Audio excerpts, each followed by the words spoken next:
Good morning, students. I hope you're fine. It's been a long time. I miss you. How about your parents? I hope the sickness of coronavirus is not giving you a lot of headache. I'm here today to talk to you about our lesson, which we have left for a long time. So last time, before you left, we talked about endemic diseases like malaria, and we found out the area where the malaria is mostly pronounced, like in tropical areas. And we spoke about the causes of malaria by a mosquito which is called Anopheles mosquito. And you were given advice on how to protect yourself against malaria sickness, which is you must use mosquito nets, you must infect your house, you must also clean your environment, and you should be able to sleep under mosquito net to avoid being contacted. And if you are sick, you are advised to go to the hospital to get medical assistance. But today, we are not going to talk about mosquito. We have already done about it. Today, I'm going to talk to you about hygiene and health.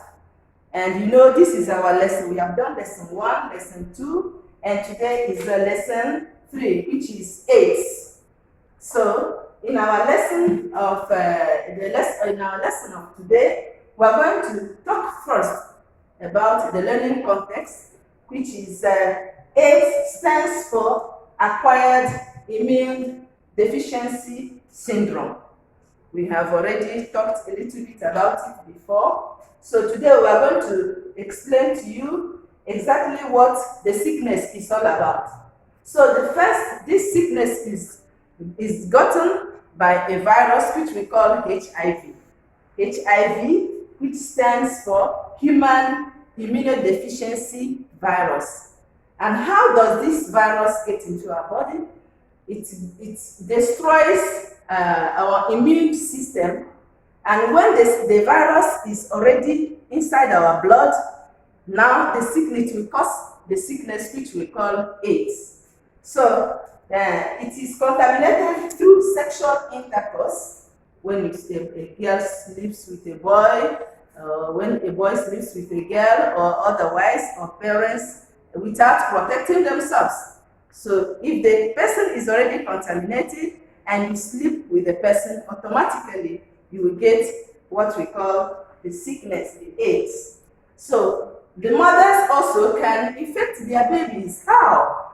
By breastfeeding. When the mother gives the child the breast milk, and if the mother is already infected, the mother will give the sickness to the child.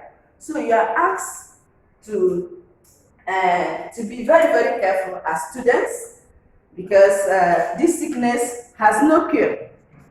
Because we have taken many medical assistances, but the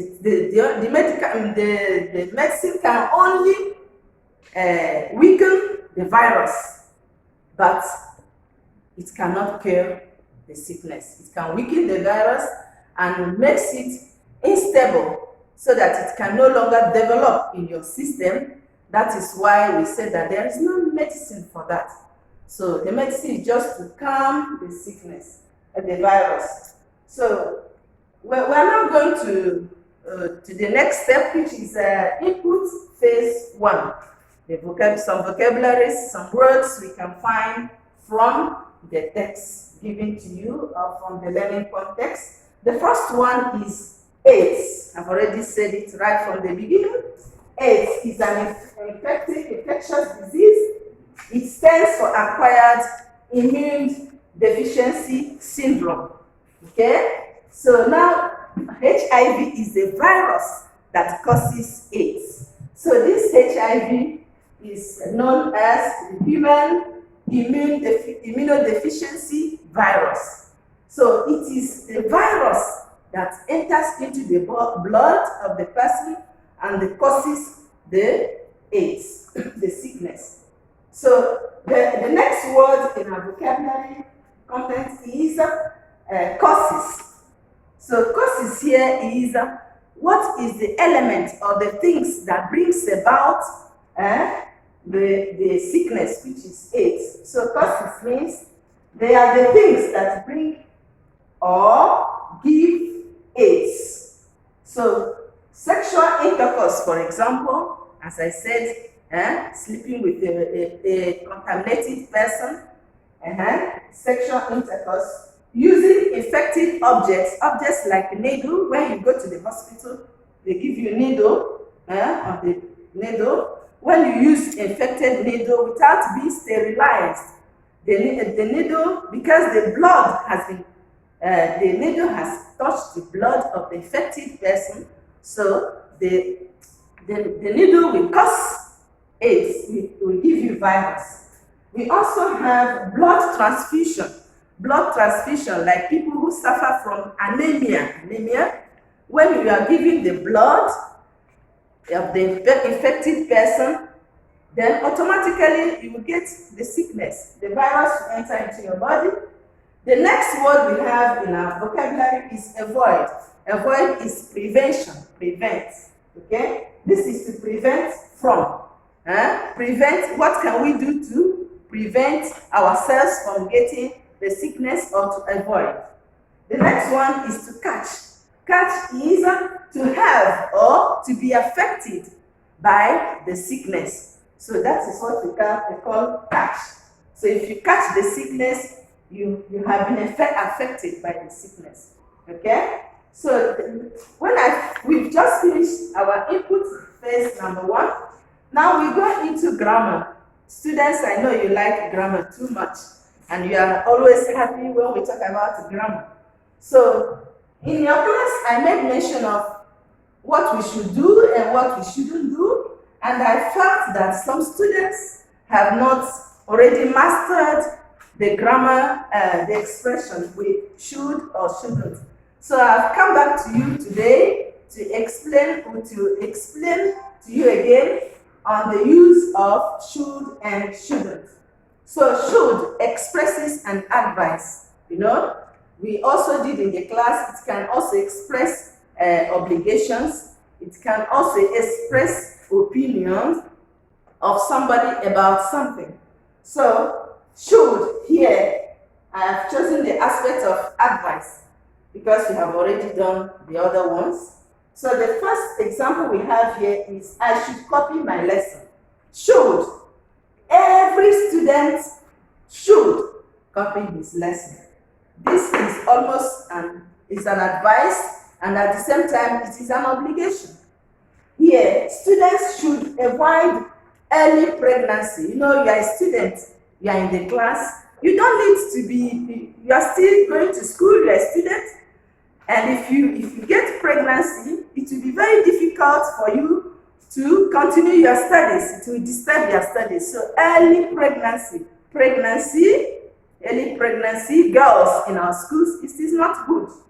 Okay? Number 3 is they shouldn't use non-sterilized objects. In our learning context, I explained to you that some objects, affected objects, can give us virus, AIDS virus. I gave you example of a needle.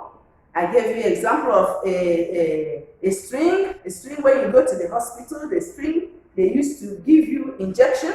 If it is infected, you get the virus that will give you AIDS. So we should not use, shouldn't use non-sterilized objects. So you must infect the object before using it.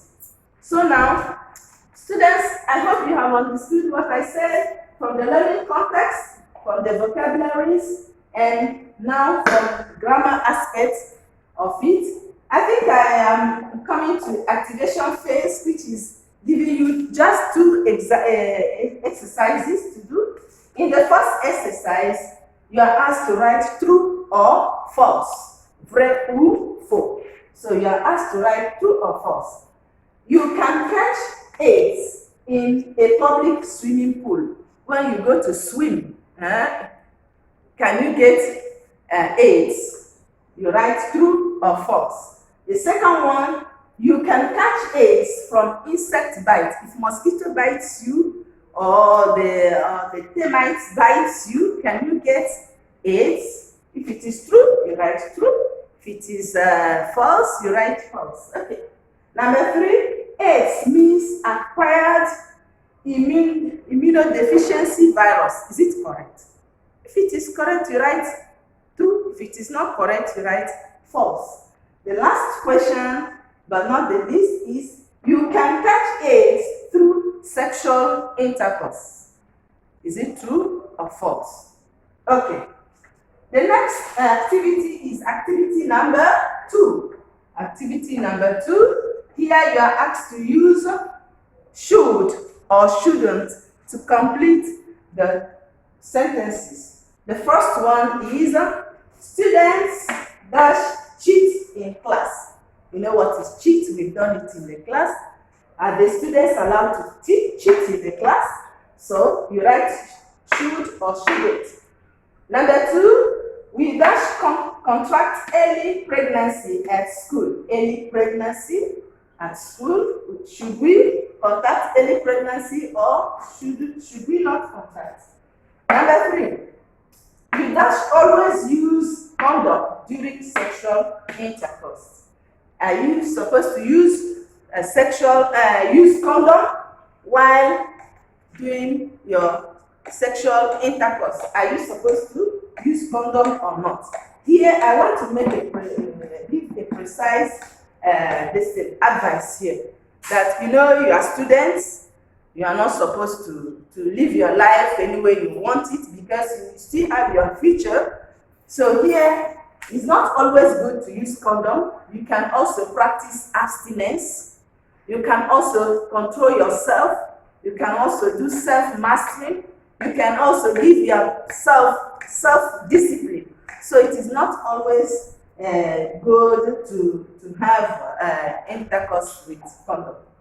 Number 4, parents dash look after their children. When parents give birth to their children, should they take care or what are they supposed to do?